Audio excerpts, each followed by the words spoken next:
لە چەند کاتژمێرێکدا تەواوی شاری مووسڵ نوقمی ژێر 21 مەتر ئاو دەکات. وێرانکاریەکەی بە درێژایی زیاتر لە 400 کیلۆمەتر دەگاتە بەغدا. ئەگەر ڕووبدات نزیکەی 1.5 ملیۆن کەس دەکوژێت و هەزاران پێگەی شوێنەواری ژێر ئاو دەکەون و ڕادەماڵڕێت. بەنداوی مووسڵ مەترسیدارترین بەنداوی جیهان. لە شوباتی 2016دا باڵیۆزخانەی ئەمریکا لە بەغدا پەیامێکی ئاراستەی گەلی عێراق کرد کە خۆیان ئامادە بکەن بۆ ڕووخانی گەورەترین بەنداوی وڵاتەکە. ئەوەش بە پشتبەستن بە راپۆرتێکی فیرقەی ئەندازیاری سەربازی ئەمریکی کە بەنداوی مووسڵی بە مەترسیدارترین بەنداوی جیهان دانابوو. کێشەی بەنداوەکە ئەوەیە لەسەر زەویەکی شلۆق دروستکراوە و پێکهاتەی زەویەکەی بەردی گەچ و ئەو جۆرە مادانەی ترە کە بە خێرایی لە ئەودا دەتوێنەوە و بەهۆیەوە درز و چاڵ و ئەشکەوتی گەورە دروست دەبن. ئەوە ژوا دەکات ژێردیوارە ڕاگرەکەی بۆش بێت و دابڕێت. ئەو مەترسیە لەلایەن زۆرێک لە پسپۆڕە عێراقیەکانەوە دووبارە کرایەوە. لەوانە تەحسین موسەوی پسپۆڕی سەرچاوە ئاویەکان کە لە چاوپێکەوتنێکی تەلەڤیزۆنیدا باسی لەوە کرد لە ساڵی 1950ەوە تاوەکو ساڵی 1985 کە تیایدا بەنداوەکە کەوتەکار هەموو ئەو کۆمپانیایانی توێژینەوەیان لەسەر ناوچەکە کردووە بە کۆمپانیای جێبەجێکاریشەوە کۆک بوون لەسەر ئەوەی زەویەکەی شیاو نییە. دوای تەنیا 4 مانگیش لە خستنەگەڕی بەنداوەکە درزەکان و ئەشکەوتەکان دروست بوون. هەر بۆیە ساڵی 1988 دەستکرا بە دروستکردنی بەنداوی بادووش کە بە دووری 40 کیلۆمەتر دەکەوێتە باشووری ڕێڕەوی بەنداوی مووسڵ تاوەکو لە ئەگەری داڕمانیدا بتوانێت ئاوەکەی لە خۆ بگرێت و نەهێڵێت کارەسات ڕوو بدات. بەڵام کێشەکە لەوەدایە زەوی بەنداوی بادووش هەمان پێکهاتەی جیۆلۆجی بەنداوی مووسڵی هەیە. ئەوە جگەلەوەی لە ساڵی 1991ەوە کارکردن تێیدا وەستاوە و تەنیا لە 145 تەواو کراوە. ڕاگرتنێکی ناسەقامگیر.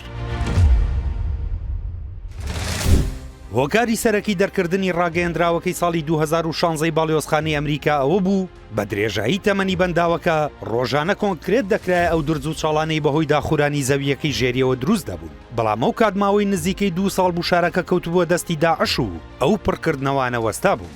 بۆیە ئەگەری داڕمانی ڕۆژ بە ڕۆژ زیاتر دەبوو. دوای ئازادکردنی شارەکە فەیلقی ئەندازیاری سوپای ئەمریکا دەستی کرد بە ڕاهێنانی کادری نوێی بەنداوەکە لە سەرچۆنیەتی پڕکردنەوەی چاڵەکان و نوێترین ئامێری هەستەوەری مەترسی بۆ دابینکردن. دواتریش وەزارەتی سەرچاوە ئاویەکانی عێراق گرێبەستی لەگەڵ کۆمپانیای ترێڤی ئیتاڵیدا کرد بۆ بەردەوامی کارەکانی پڕکردنەوە و دڵنیابوون لە ڕاگرتنی.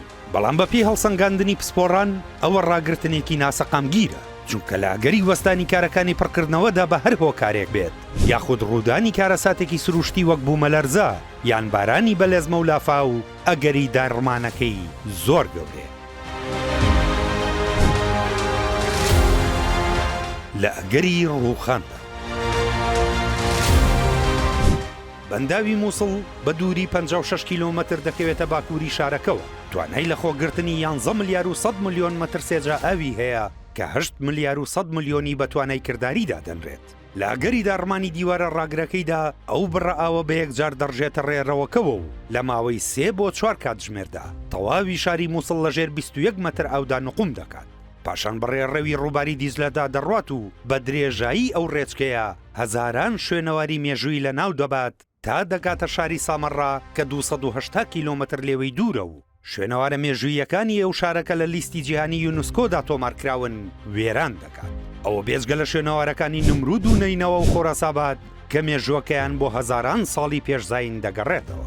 دوای 3 ڕۆژاوەکە دەگاتە بەغدای پایتەخت کە زیاتر لە 9 ملیۆن دانیشتووی هەیە و لەژێر 4 مەتر ئەودا نقمی دەکات. لە ڕێی قوربانی گیانیشەوە هەڵسەنگاندنی ئەمریکیەکان دەری خستووە نزیکەی 1.5 ملیۆن کەس بەهۆیەوە دەکوژرێن. ئەو بێجگە لەو زیانە مادیە زەبەلاحەیە ژمار ناکرێت لە وێرانبوونی دەیان و سەدان گوند و شارەدێ و شارۆچکە کە دەکەونە سەر کەناری ڕووباری دیزلە و ئاوارەبوونی ملیۆنان کەس لە دانیشتوەکانیان.